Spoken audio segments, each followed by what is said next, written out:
address Sandin, first of all? Do you feel the hit on him was sort of the trigger for some of the stuff that happened in the third period?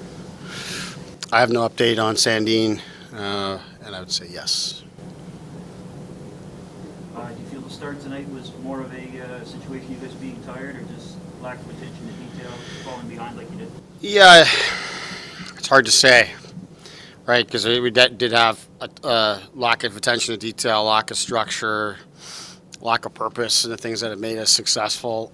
So it's hard to say what role fatigue played in that. You know, it's not what our team has looked like here for a long time now. So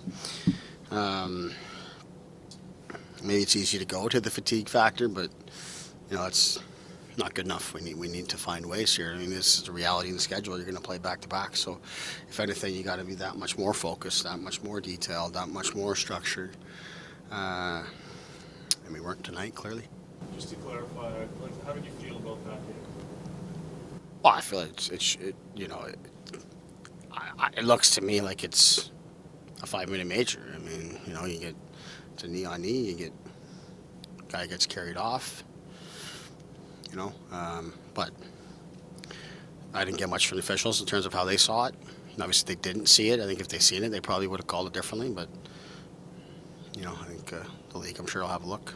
In terms of the response from your group, you know, you guys have battled your way back. The game was close. Something like that happens, and so you need to, you know, you feel the team to stand up for itself, but you're still in a game, and you kind of got to walk that fine line. Are you okay with the way your team walked that line? Yeah, I think, you know, make the decision there, you know, as a coach, you know, that I felt we needed to have a response there. It wasn't just a hit. I mean, the shift just prior to that, you know, Matthews is getting manhandled. It's a 4-on-4 call, but to me, you mean, one of the best players in the world is in a situation like that. Like, that should be a power play there, in my opinion. That's how that should work, and it didn't. It's just fine. We go play 4-on-4 in the very next shift, and you know, you get one of your guys carried off, and there's no call there, so it should be a 4-on-3, you know, a 5-minute power play in a 2-goal game. It's not, and I just felt at that point, you know, that we needed to have some sort of response. Our team, I thought, was emotionally engaged in that time, and it needed to have a response in some nature, and you know, you're willing to just go with it. At that time, we'd like to get a penalty kill there and give ourselves a chance to come out of it. Didn't work out that way, but I certainly did like the emotional response of our team given the circumstances. How does someone like a Joseph Cole recover from this? His first loss in the NHL. Obviously, not a lot of this is on him, but how does a rookie goaltender kind of take this game and go? I mean, I thought he was great tonight. You know, you just gotta watch it in terms of the number of goals that go in. I mean, we gave up. Those are elite players that are getting clean looks at the net. I thought he looked excellent today. In fact, in my mind, in a lot of ways, he looked maybe better tonight than he has in any other night. He stood tall. He competed.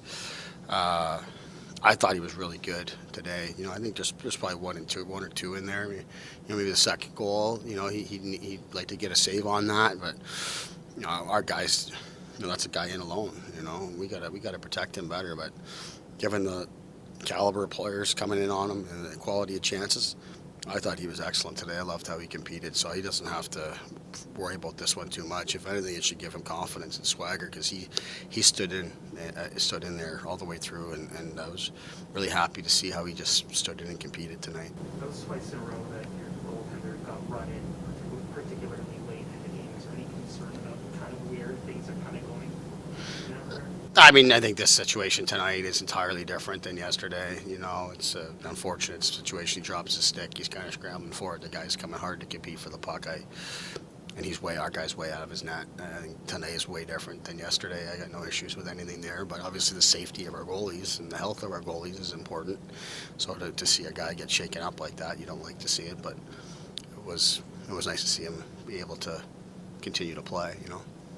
Can you assess your lineup changes tonight? Kyle coming in and switching up the deep pair a bit? Yeah, I mean, I thought the way the game went, especially early on. I mean, we take 2 penalties in the first 5 minutes of the game, and you know, there's a number of power plays early. It's tough to get Cliff really going and involved. In terms of the deep pairs, I liked that, some of that. I like to watch it back, but I thought early on in the game, We liked it. I mean, the goal for the night was really to try to be able to spread out our minutes a little bit better, given the circumstances of the back-to-back. And we had some guys some heavy minutes yesterday, and thought balancing out a little bit better would give us an opportunity to spread it out, and at the same time give us a look at some different pairs. We've been pretty steady with what we've gone with in our top four, but wanted to try that tonight. And like I said, I'd like to watch it back. Like I said earlier, we gave up a lot of chances today. I don't know how much of it was necessarily on the defense. I thought, we've been very connected with our forwards and D, and tonight we just weren't. So it left our D out to dry a little bit. Broadcast cameras today, they caught quite a bit of interaction, like some frustration on the Jets bench. Was there any interaction between the two benches that was out of the ordinary tonight at all from your perspective? I mean, not out of the ordinary for the type of game, and it was, and the type of emotions that were involved. I mean, they weren't happy, but obviously I wasn't very happy either. So it's the way it goes. Usually when there's stuff going on and they're not being called, the emotions get really high, and those are the kind of things you see. So I don't think it's out of the ordinary for the way that the game played out.